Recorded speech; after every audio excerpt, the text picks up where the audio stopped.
अस्सलाम वालेकुम। Chemistry 10th class आपको पता है, जैसे कि हम लोगों ने केमिस्ट्री 10th क्लास का हम लोग चैप्टर स्टार्ट जो किया है वो वाटर है। आपको याद हो हम लोगों ने चैप्टर वाटर का हम लोगों ने जो पढ़ लिया हुआ है वो आपको पता होगा। हम लोगों ने वाटर का इंट्रोडक्शन पढ़ लिया हुआ है, टेस्ट ऑफ वाटर पढ़ लिया हुआ है। टेस्ट ऑफ वाटर में हम लोगों ने कॉपर सल्फेट के साथ उसका टेस्ट पढ़ा है। फिर देन प्योरिटी ऑफ वाटर पढ़ लिया हुआ है। प्योरिटी हम लोगों ने इसके स्टेप पढ़े हैं, कैसे कैसे उसको प्योरिटी स्टैंडर्ड में हम लोगों ने पढ़ा है।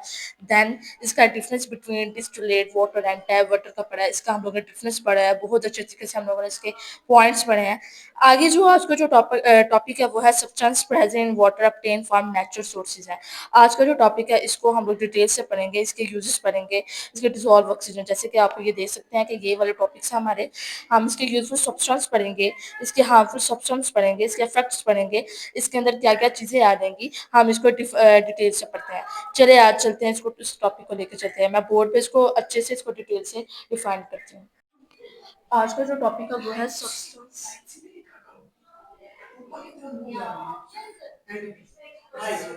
substance present in water, substance present substance present in water, substance in water obtained obtained from natural sources। हम लोगों ने नेचुरल सोर्सेज के ऊपर हम लोगों ने इस पर डिस्कस करना है। अब नेचुरल सोर्सेज जैसे कि हम वाटर के ऊपर पढ़ रहे हैं, नेचुरल सोर्सेज क्या होती हैं, जैसे कि रिवर है, लैक्स है, कुदरती दरिया है, हम लोगों ने इसके ऊपर पढ़ना है। अब यूजफुल सब्सटेंस क्या है, हम लोग जैसे कि सब्सटेंस के बारे में बात कर रहे हैं। सबसे पहले हम पॉइंट हम लोग करते हैं यूजफुल सब्सटेंस क्या है हमारे पास। यूजफुल सब्सटेंस क्या है हमारे पास। यूजफुल सब्सटेंस सबसे पहले हम लोग ले लेते हैं डिसॉल्व ऑक्सीजन। पहला पॉइंट हमारे पास क्या है, डिसॉल्व ऑक्सीजन।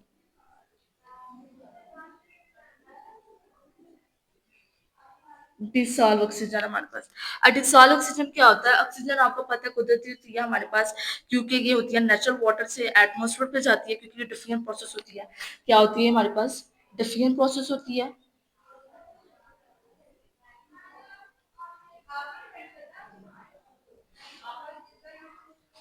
ये क्या होता है, ये डिफियन प्रोसेस होती है। इस पूरे प्रोसेस को हम क्या कहते हैं, क्योंकि ये एक्वाटिक प्लांट एल्गी से बनी होती है, प्लांट एल्गी।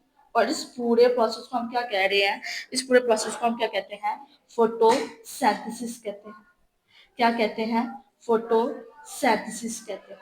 अब फोटोसिंथेसिस का क्या प्रोसेस होता है कि ये प्लांट अपनी, देखें, जैसे कि एक प्रोसेस होता है हमारे ह्यूमन और प्लांट्स के दौरान, क्या होता है, प्लांट और एनिमल्स के दरमियान क्या होता है,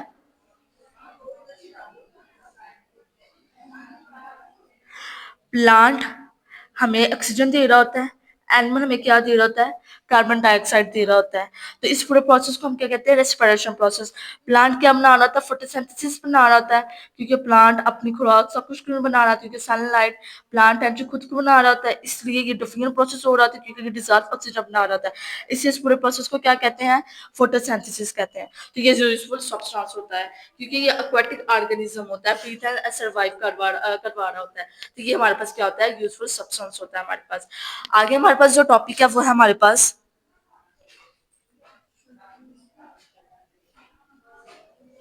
useful harmful harmful substance and effect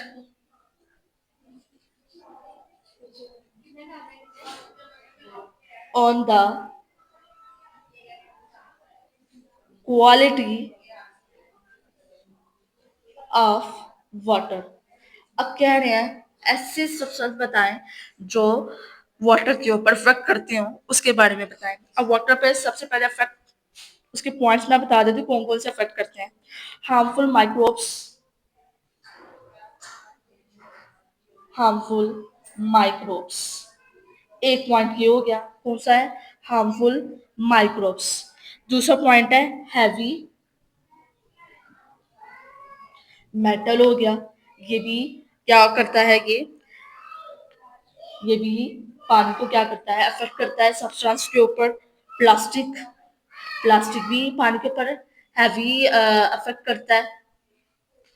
और हमारे पास क्या आ सकते हैं, हमारे पास आ सकते हैं नाइट्रेट्स, और हमारे पास क्या आ सकते हैं फॉस्फेट्स।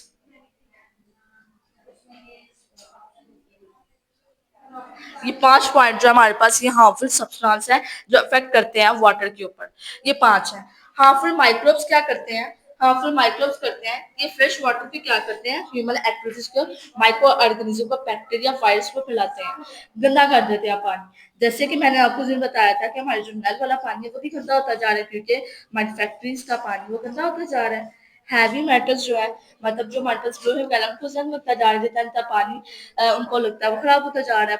जो हमारा मेटल लोहा है, प्लास्टिक्स है, वो भी खराब होती जा रही है, नाइट्रेट फॉस्फेट, ये क्या होता जा रहा है, अफेक्ट करता जा रहा है क्वालिटी ऑफ वाटर्स को। तो ये हमारे पास क्या है, हार्मफुल सब्सटेंस अफेक्ट होते हैं क्वालिटी ऑफ वाटर को, क्या कर रहा है, ये खराब करता जा रहा है। तो ये हमारे पास क्या है, useful harmful substance affect on the quality of water है हमारे पास। पहला पॉइंट हमारे पास होता harmful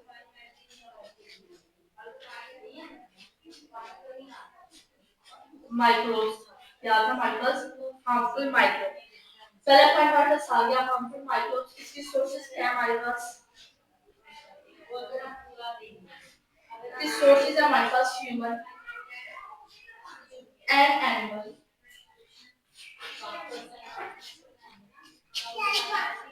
animal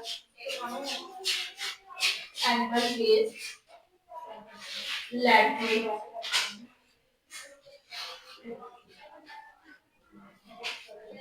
land food,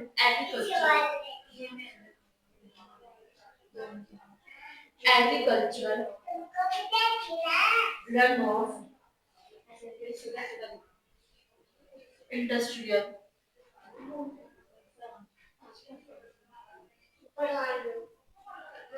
industrial waste water,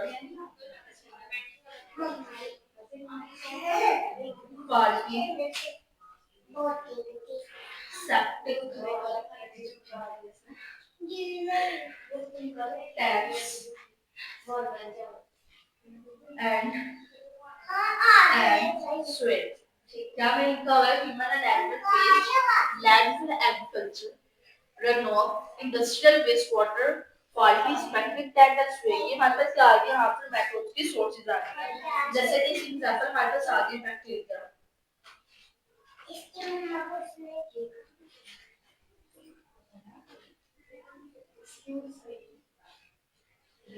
bacteria virus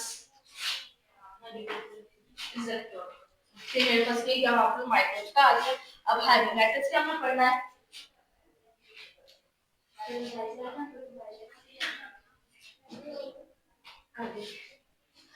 heavy metal में क्या रहता है, ये फैक्ट्री को वेस्ट वाटर का रहता है, हैवी मेटल होने से डील करना होगा। मर्करी भी हम मेटल्स के बारे में पढ़ेंगे, मेटल्स के बारे में क्या रहता है, mercury, lead, mercury, chromium, arsenic, cadmium आ जाएगा।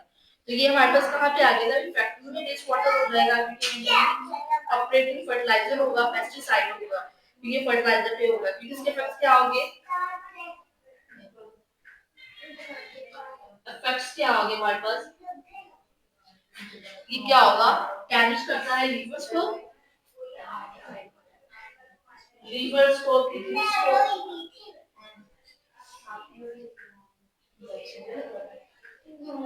और ये अर्सन इंक्रीज करता है रिस्क ऑफ कैंसर। तो ये मेरे पास क्या हो गया, हैवी मेटल। ये मैंने अफेक्ट इसमें क्या है कि डैमेज जो लीवर किडनी है क्या करता है कि डैमेज कर देता है लीवर को और किडनी को, क्योंकि हमारे पास हैवी मेटल में लीड और मरकरी, जैसे कि हम बताते हैं कि जैसे हम बर्तन में हम लोग ये लीड यूज करते हैं, तो लीड जो हम यूज करते हैं बर्तन की चमकनाई के लिए यूज करते हैं कि बर्तन हमारे साफ हो जाए, तो उसमें हमारा लीवर किडनी के लिए हम यूज करते हैं। तो ये हमारे लिए बहुत इफेक्ट है। तो उम्मीद करती हूँ आपको जो मैंने आज टॉपिक समझाया वो आपको समझ में आ गया होगा।